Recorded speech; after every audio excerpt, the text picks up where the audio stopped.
SIR নিয়ে তুঙ্গে সংঘাত, নির্বাচন কমিশনকে নিশানা চন্দ্রিমা ভট্টাচার্যের।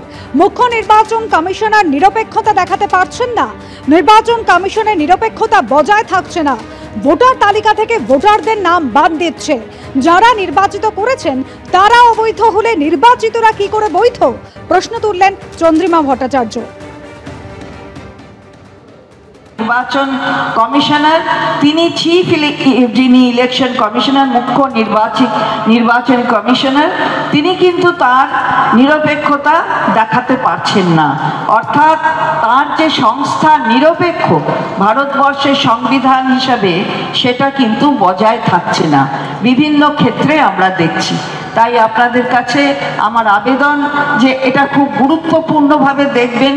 যদি তারা অবৈধ হয় তাহলে তারা যে ভোট দিয়ে বিভিন্ন রাজ্যে, বিজেপি শাসিত রাজ্য, সেই রাজ্যগুলোয় ভোট দিয়ে নির্বাচন করলো, সেখানে শাসন ক্ষমতায় বিজেপি, কেন্দ্রের সরকারে 14, 19, 24 বিজেপি, তাহলে তারা স্টেপ ডাউন করুক, না হলে আমরা এই ধরনের কাজকে সমর্থন করি না।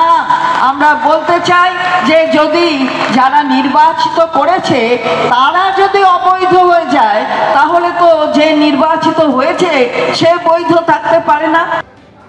এবার বিএলওদের সঙ্গে দলীয় কর্মীদের যাওয়ার পরামর্শ বাঁকুড়া তৃণমূল সংসদের। তৃণমূলের বুথ লেভেল কর্মীরাও বিএলওদের সঙ্গে যান, যে ভোটার থাকবে না তার ফর্মটা নিয়ে ফিল আপ করে জমা দিন। পাড়ায় পাড়ায় নাগরিক কমিটি তৈরির আহ্বান তৃণমূল সাংসদ অরূপ চক্রবর্তীর। সিমলাপালে বিজয় সম্মিলনীর মঞ্চ থেকে এই আহ্বান অরূপ চক্রবর্তীর।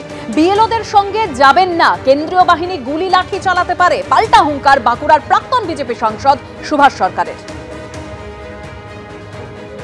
বাংলাতে 1 কোটি মানুষের ভোটার লিস্টের নাম যাতে কাটা যায় তার একটা সুচিন্তিত পরিকল্পনা চলছে।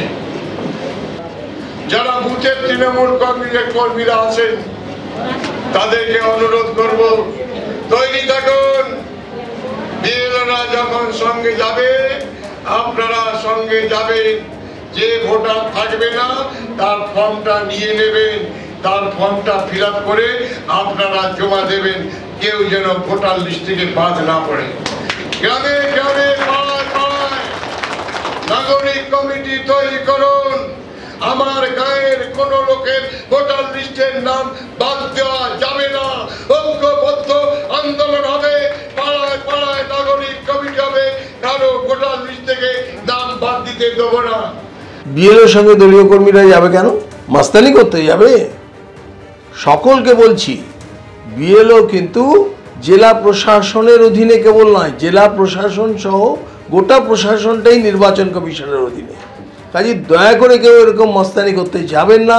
ওনারা চাইছেন এখন এই এসআইআরকে কেন্দ্র করে লাশ সংগ্রহ করতে। কাজে কেউ নিজেকে লাশ বানাবেন না, লাশ বানানোর চেষ্টা করবেন না। ওখানে গিয়ে মস্তানি করলে সেখানে কিন্তু কেন্দ্রীয় বাহিনীর গুলিও চলতে পারে, ডান্ডাও চলতে পারে। কাজে কোনো রকম মস্তানি একদম ঠিক হবে না। যিনি অনুপস্থিত থাকবেন তিনি নিজে ফিল আপ করবেন, সেখানে অন্য কারো ফিল আপ করার তো কোনো বিষয় নেই। অন্য কেউ ফিল আপ করবেন মানে এটা কোনো মজার কথা নাকি?